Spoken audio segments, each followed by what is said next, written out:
Good day, students. Welcome to Mathgotserved.com. And this clip, we're going to be going over section 11.4 of our virtual geometry text and transformations.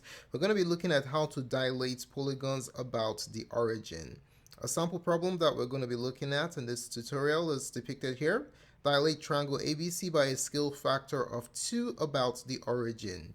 If this looks like what you're looking for, don't forget to hit the like and the subscribe buttons. Do not forget there are 3 practice problems at the end of this presentation that we'd like you to try out in order to demonstrate mastery of the contents of this presentation. To gain access to our entire geometry course, Algebra 1, 2, Pre-Calc and Calculus, just take a look at the links in the description below or visit Mathgotserved.com, our website. Alright, before we get started, let's do a real quick review of our vocab concerning what a transformation is. So let's review the definition real quick. So what are transformations in geometry? In geometry, a transformation is an operation that maps an original figure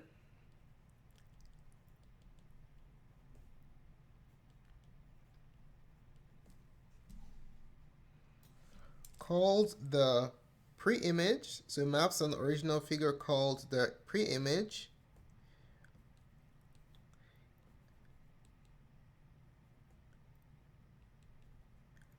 onto a new figure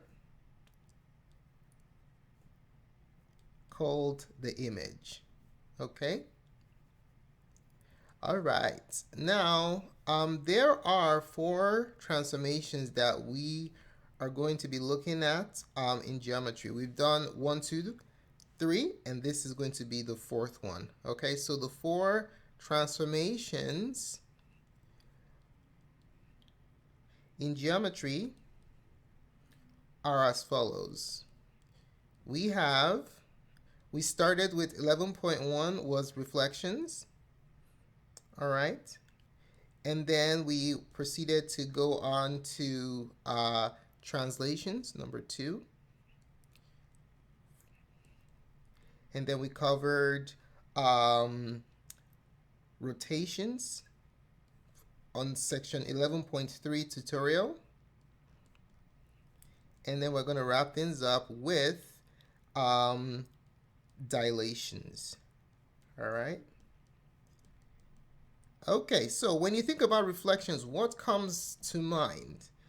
Reflections, you think about a flip, about a line. Okay. How about translations? When you think about translations, what comes to mind? Translations basically involve shifting a graph on a coordinate system. All right, either left, right, up, or down. Think about rotations, think about a spin. All right, in the last presentation, 11.3, we talked about spinning a polygon about the origin. And then lastly, we're going to look at dilations about the origin again. And then when you think about dilations, think about either growing an object, making it bigger, or shrinking an object. Okay. Now, these 4 transformations can be divided into rigid and non-rigid transformations. Okay. Another word for rigid transformations are isometries. So these first 3 transformations we covered, reflections, translations, and rotations, are known as isometries. All right, isometries or rigid transformations. Isometries or rigid transformations basically means that the size is preserved. There is no change in size. All right, so let's write that down. Size preserved. And then for the last one, dilation, this is non-isometric. Okay, because when you carry out a dilation with a factor that's not equal to 1, it changes the size, okay, for scale factors that are not equal to 1. When you dilate an object, when you grow it or shrink it, it changes the dimensions, hence it is not isometric. We can further classify these transformations as ones that preserve orientation and the ones that do not preserve orientation. Keep in mind, transformation number one, the orientation is not preserved.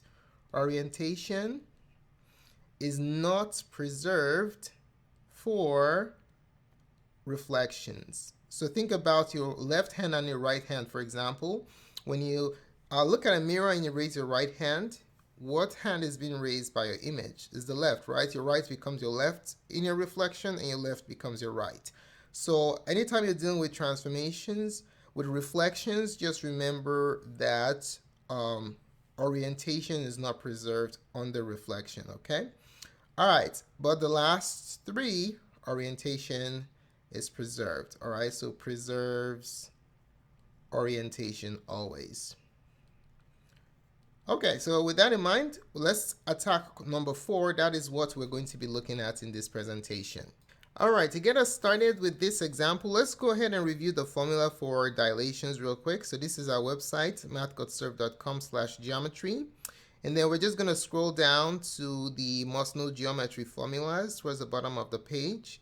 I'm going to scroll to formula number 17.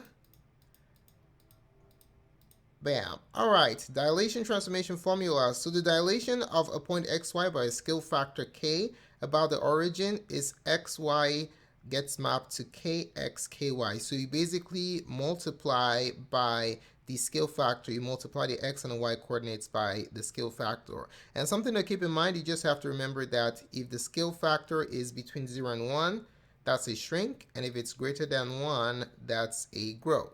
If it's equal to 1, you have exactly the same size.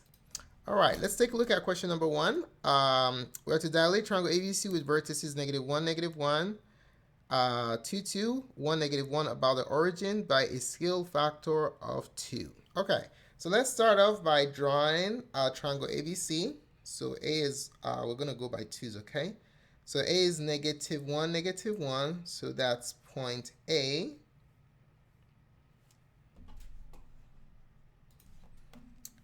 So we have our A, point A right here, -1, -1. And then point B is 2, 2, so 1, 2. It's 2 right there, and then go up 1, 2. It's 2 right there. That's point B.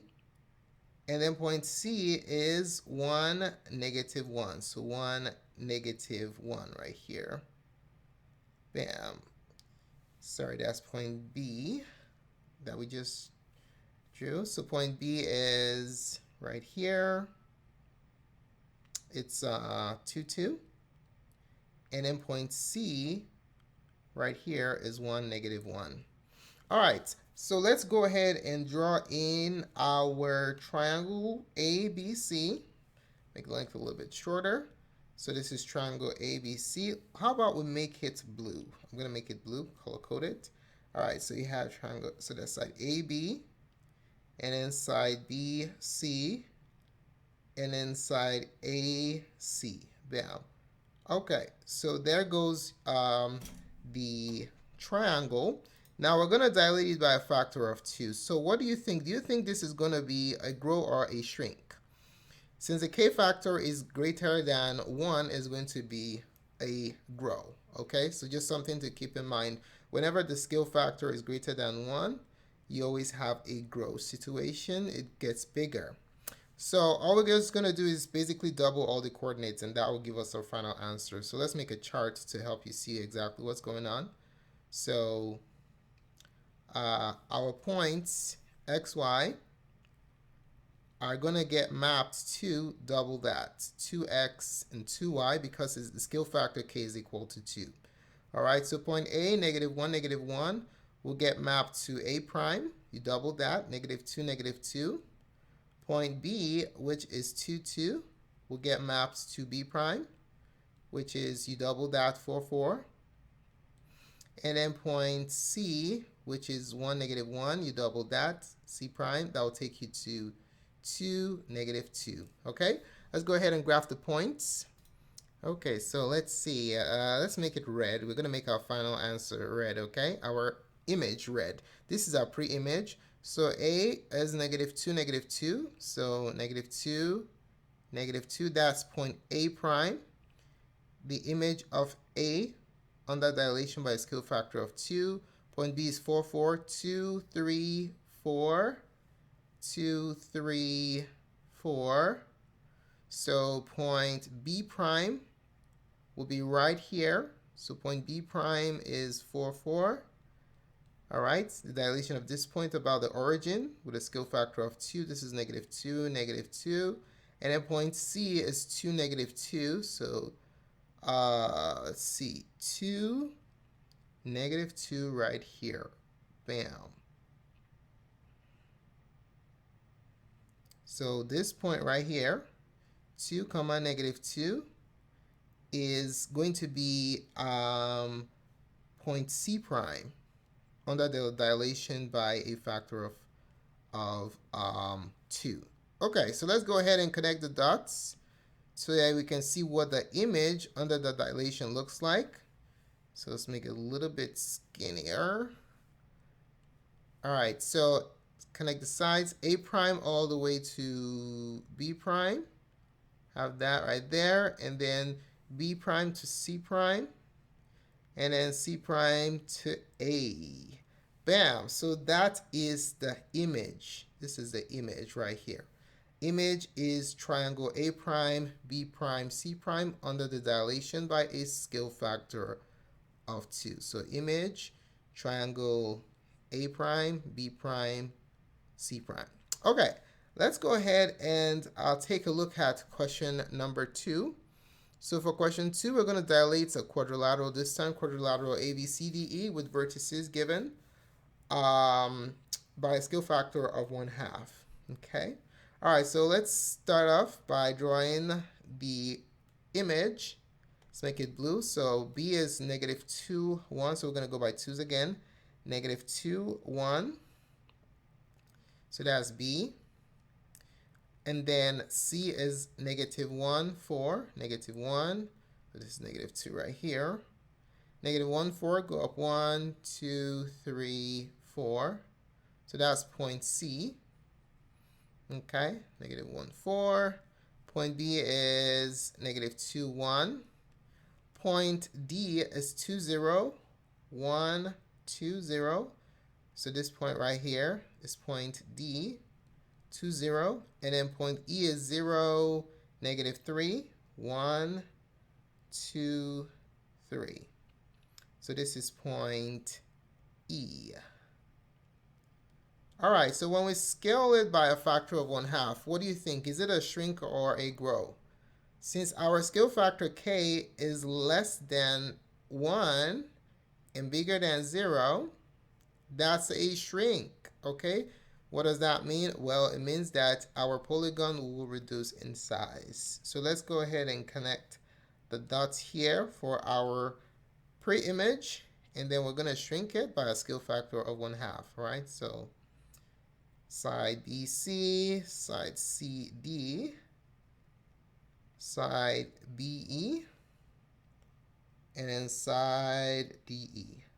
All right, so let's create a chart, a table that we're going to use to determine the coordinate of the vertices under a dilation by a scale factor of 1/2. Okay, so what are we looking at here? So for this particular one, dilating by a scale factor of 1/2 basically means that we're going to be multiplying the coordinate values by 1/2. Okay, so xy under this dilation will get mapped to half x, half y. Okay, so the first one, B is -2, 1, gets mapped to B prime. You just multiply by 1/2 is the same thing as dividing by 2. Okay, so it's -1, 1/2. And then point C, which is -1, 4, gets mapped to point C prime, which is -1/2. And 4 divided by 2 is just 2. Point D, which is 2, 0, gets mapped to D prime. You divide both coordinates by 2 or multiply by 1/2. So it's going to be 1, 0. And then point E, which is 0, -3, will get mapped to e prime, which is 0, comma, negative 3 over 2. Okay? So that's what you get. Just basically have all the coordinate points. Let's start with B. B is negative 1 right here, and 1/2. So that's it. This is 1. It goes by, you're counting by 2's, okay? All right, so this is going to be 1/2 right here. Halfway between, because this is 1, halfway between 0 and 1 is 1/2. This is point B prime. Okay, where is point, let's do this. Let's put it right here. B prime. All right, where is point C prime? C prime is negative 1/2, comma 2. So point C prime, negative 1/2 is right here. And then 2 goes right here. That's point C prime. And then point D prime is 1, 0 right here. That's point D prime. And then point E prime is 0, negative 3 over 2. Negative 3 over 2 in mixed numbers is 1.5. Okay, so just 1.5, so it's right here. So that's point E prime. Okay, so let's go ahead and connect the dots to show what our image is going to be under the dilation of 1/2. So we connect these two. That. Connect these two dots. That. And then connect these two vertices. And then connect these two vertices. There goes your image. B prime, C prime, D prime, E prime under the dilation by a scale factor of 1/2. All right, so now it's your turn to do some practice problems. We have 3 practice problems we'd like you to try out. So what we'd like you to do is pause this video presentation at this time. Try out these 3 problems. Okay, when you're done, click on the playback button and we're going to reveal what the correct answers are. Alrighty, welcome back. Hopefully you had a chance to try out the problems. So here are the solutions, just the diagrams of problems 1, 2, and 3. So for problem 1, you multiply the vertices by 1.5. The second one, you multiply by 1/2. And the third one, you multiply by 2. And that will result in the desired figures. So what we have right here, the original are in black and the answers are in red. So how well did you do in these 3 practice problems? Let us know what your score is in the comment section below. And if you have any questions about this practice problems or what we went over in the presentation, just specify it in the comment section below and we'll be more than glad to support you. Thanks so much for taking the time to watch this presentation. Do help support our channel by giving us a like or a thumbs up. We really appreciate your positive feedback. Do not forget to subscribe to our channel for updates to other presentations such as this. Tons of support resources can be found at mathgotserved.com. Do check it out. Thanks again for watching and have a wonderful day. Goodbye.